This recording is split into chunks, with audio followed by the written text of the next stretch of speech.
Let's start with the biggie. Yeah. And that is through your work, through the work you're doing in supporting clients. What are you seeing or hearing are the biggest challenges they're feeling right now in terms of what's making it really hard or what's making it most challenging to engage employees?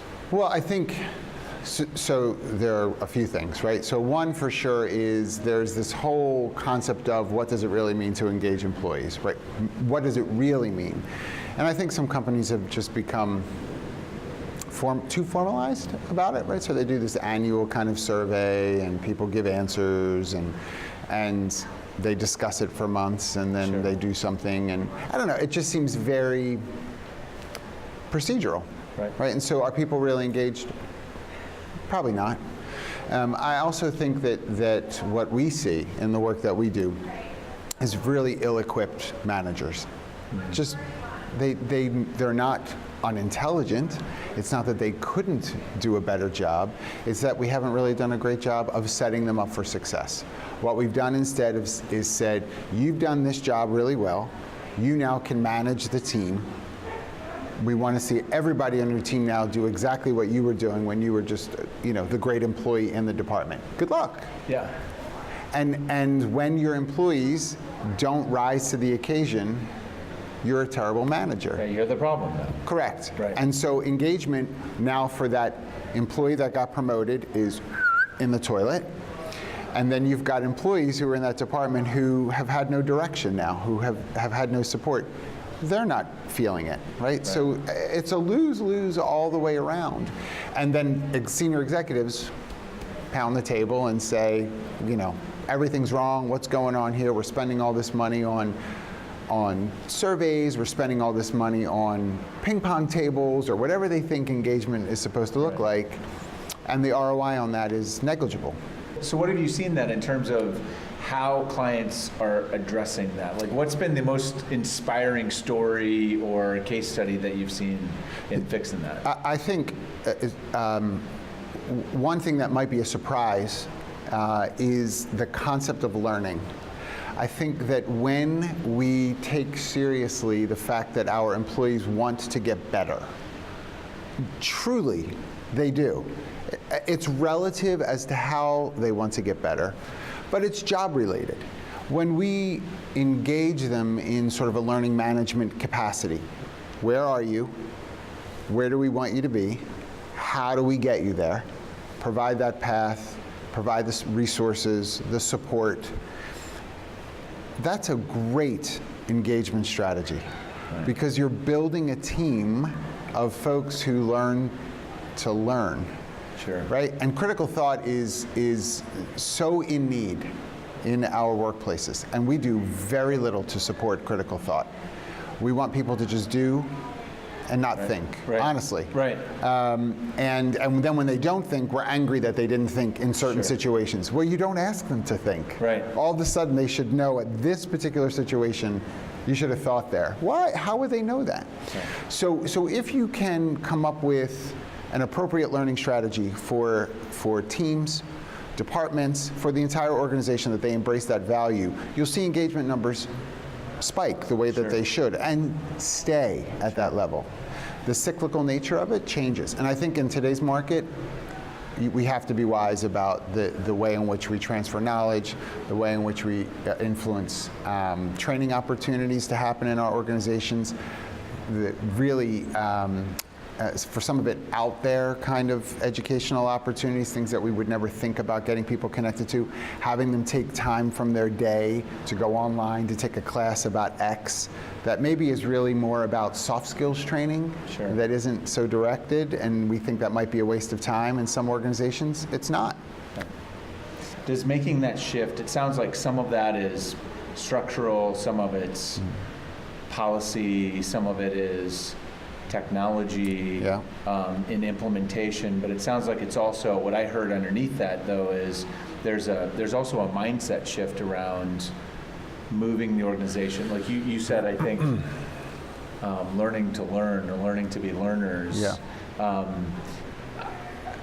Any insights into, like, how do you start down that journey? Yeah. So what I think is really important there, you listed technology and process, and absolutely there's a piece of that in all of what I'm saying. But I'd also say there's that relational component.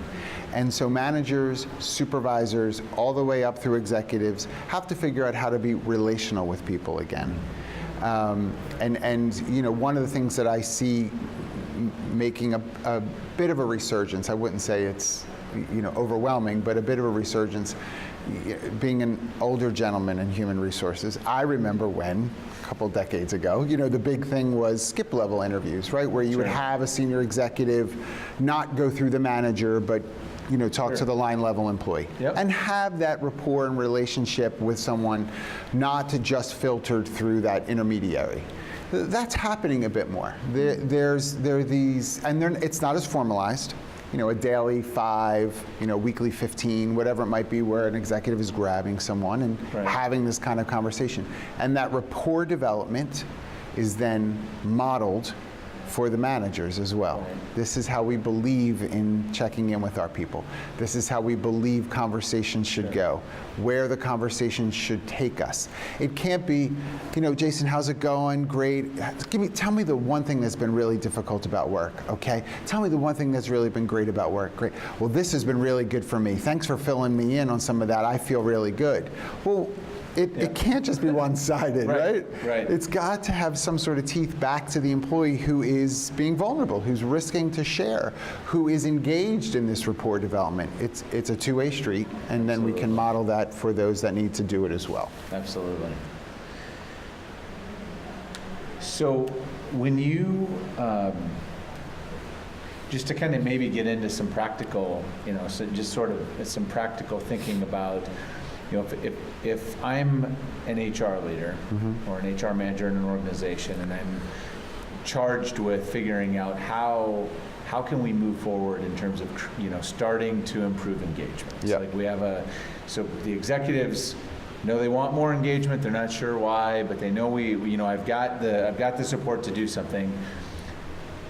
Where do you advise that HR leader to start? Like, how do they start that journey? Yeah, that's a really good question, because I think part of this has to do with the culture of the organization, and specifically in that question, what is the culture around human resources?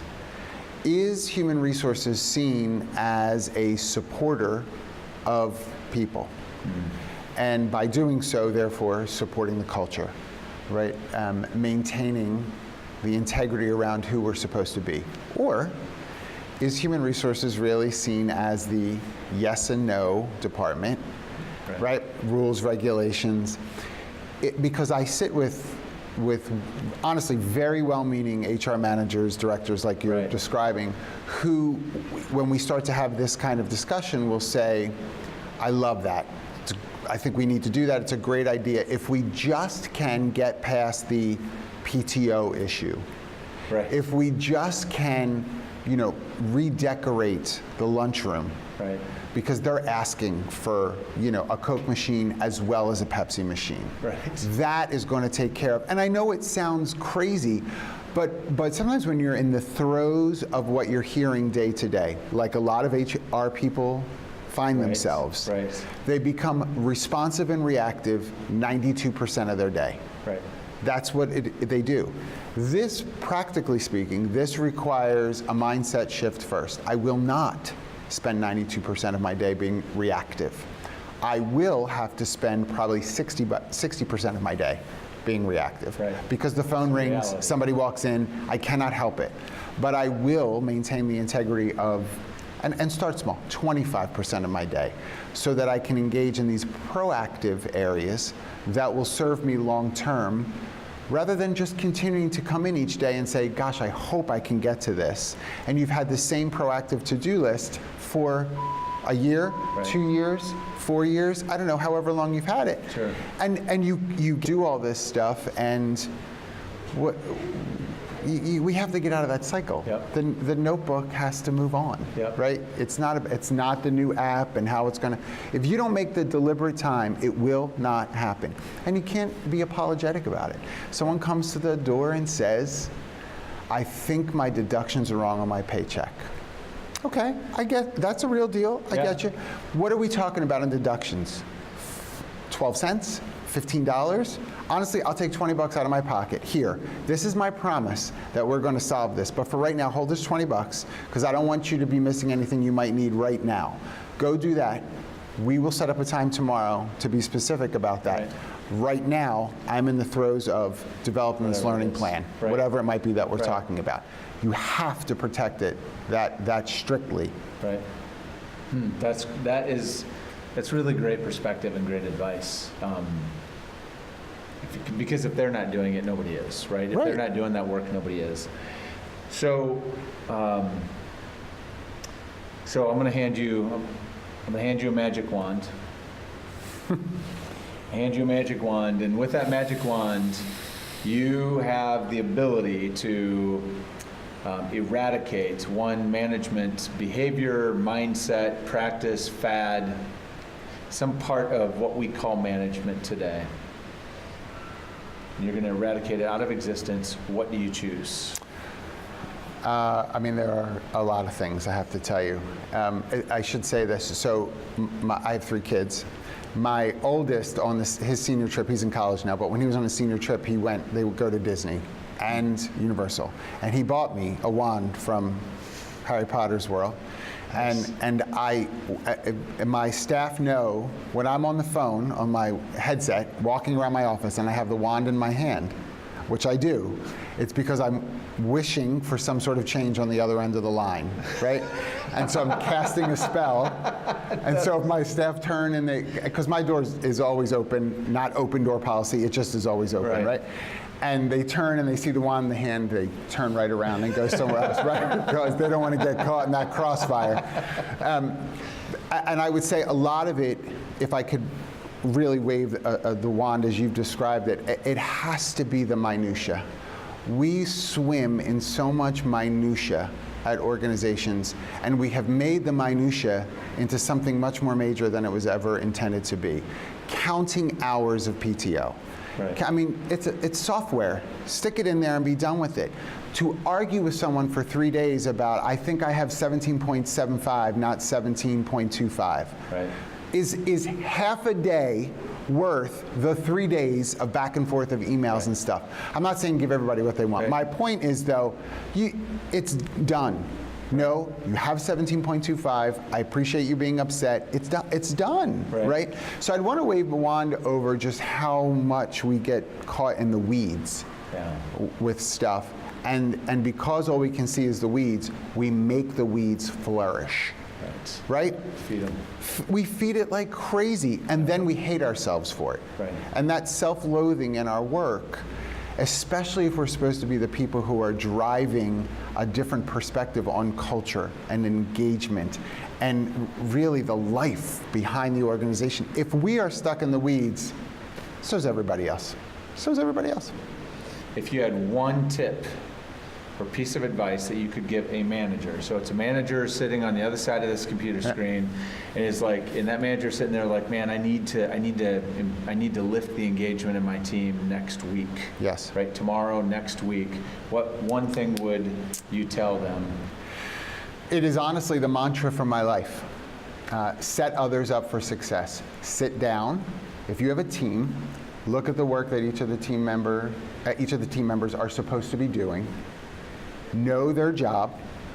What will it take for them to do their job even better? How are you the resource? How can you get the support to them that they need? And make it happen. Don't make excuses happen. Make it happen. If you have to, I think about teachers who had to go and buy their own school supplies because there weren't any more coming into their classroom. Make it happen. Make it happen. You set people up for success and they know that you have their back doing that. Watch engagement. Watch it.